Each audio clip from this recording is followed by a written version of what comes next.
University of Cambridge revoking a visiting fellowship for psychologist Dr. Jordan Peterson.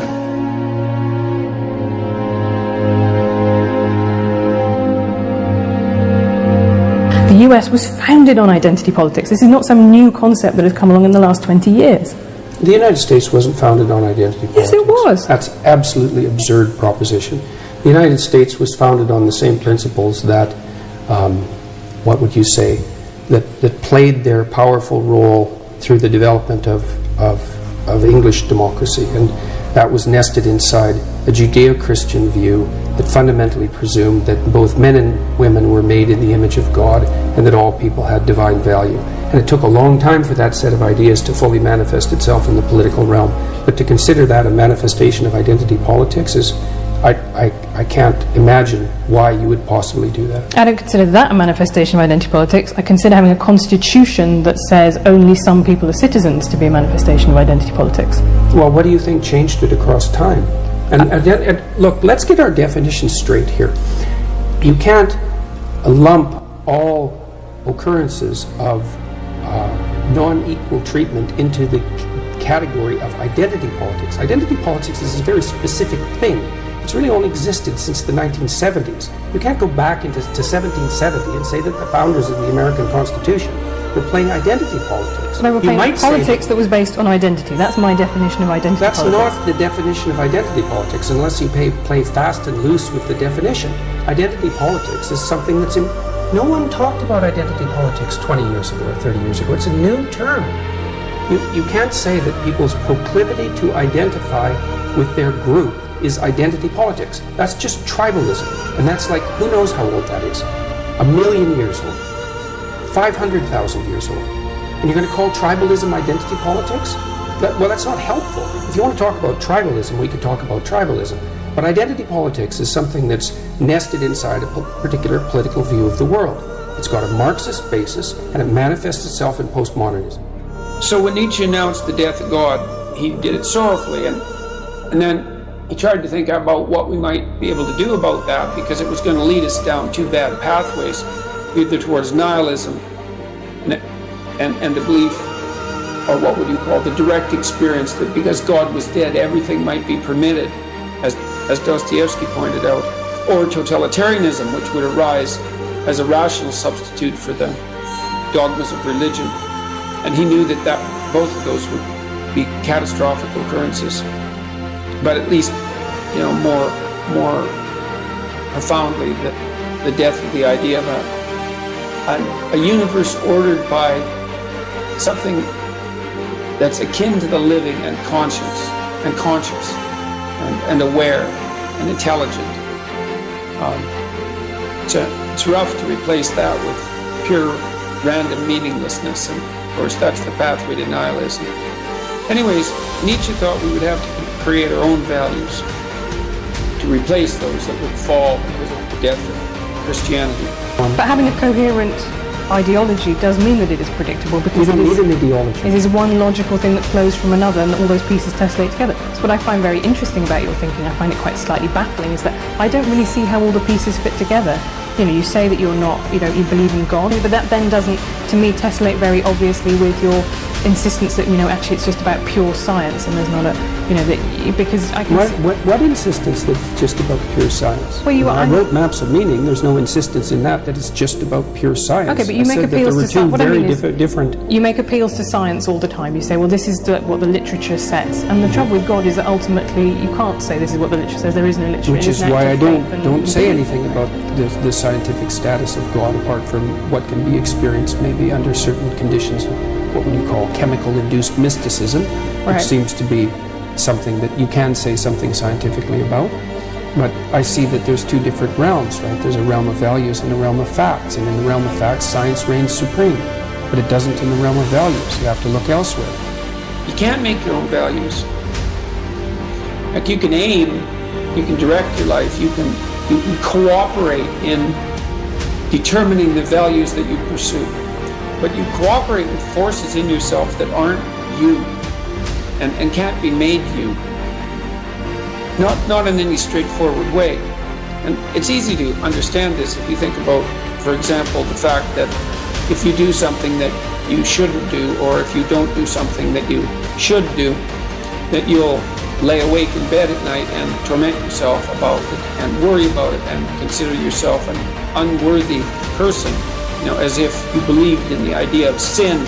It's a very strange thing that there's an ethic that calls to you from within that you can't control, that holds you responsible for your actions. They're hungry for a discussion of the relationship between responsibility and meaning. And we haven't had that discussion in our culture for 50 years. We've concentrated on rights and privileges and freedom and impulsive pleasure, and those are all useful in their place, but they're shallow, and that's not good.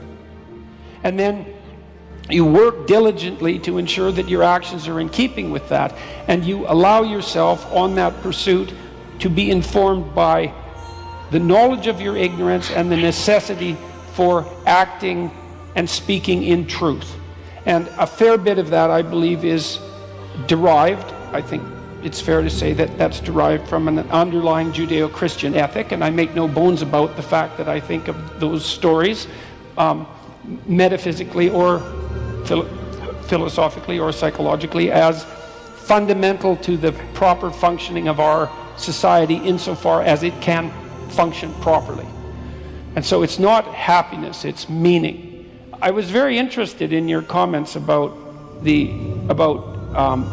Christ's atheism on the cross, that final moment of atheism. That's something I'd never thought about in that way. Chesterton orthodoxy. Verstond book excellent. No, it's a very interesting thought, because it's an unbelievably merciful idea in some sense, that the burden of life is so unbearable. And you see in the Christian passion, of course, torture, unfair judgment by society, betrayal by friends, and then a low death. And so that's about as bad as it gets, right? Which is why it's an archetypal story, right? It's about as bad as it gets. And the story that you described points out that it's so bad that even God himself might despair about the essential quality of being. Yeah. Right. So that is merciful in some sense, because it does say that there is something that's built into the fabric of existence that tests us so severely in our faith about being itself that even God himself falls prey to the temptation to doubt. Okay, let's talk about transgender issues. That's fun. What do you think I think about transgender issues? I suspect that you think that gender expression, gender identity are fundamentally social constructs, but I could be wrong.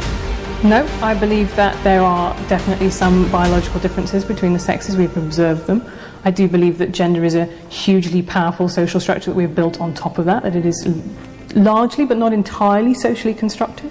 I think when you look back through the history, biological differences have consistently shrunk, like we were talking in the 18th. They haven't in Scandinavia, they've magnified. Okay, but we were talking in the 18th. That's actually an important exception, because Scandinavia has gone farther than any other area, the Scandinavian countries, in establishing egalitarian social policy.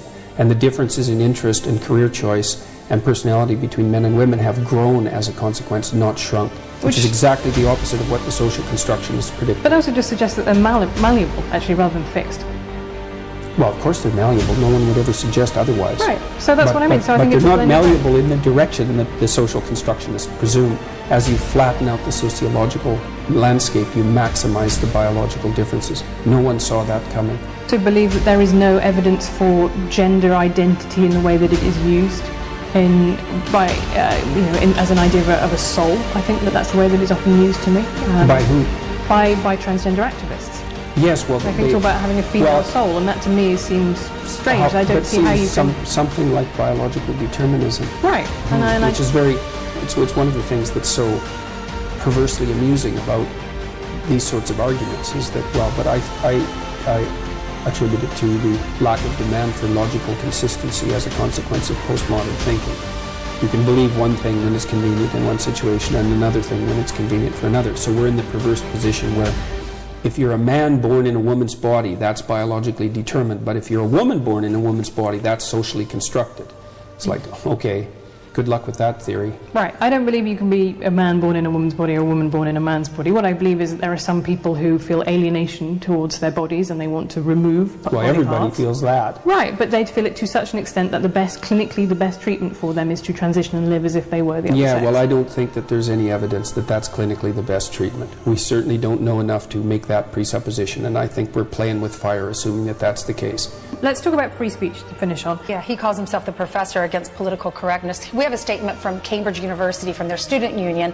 It says it's a political act to associate the university with an academic's work through offers which legitimize figures such as Peterson. His work and views are not representative of the student body, and as such, we do not see his visit as a valuable contribution to the university, but one that works in opposition to the principles of the university. So do they ban anyone who is political, or just those they disagree with? I think they ban just those who they disagree with. We have political figures visit the campus all the time, but when one of those figures is someone that they oppose, then they're willing to disinvite them. What was your reaction to this? Because I know you're a big fan of his. Yeah, I was very disappointed in the university.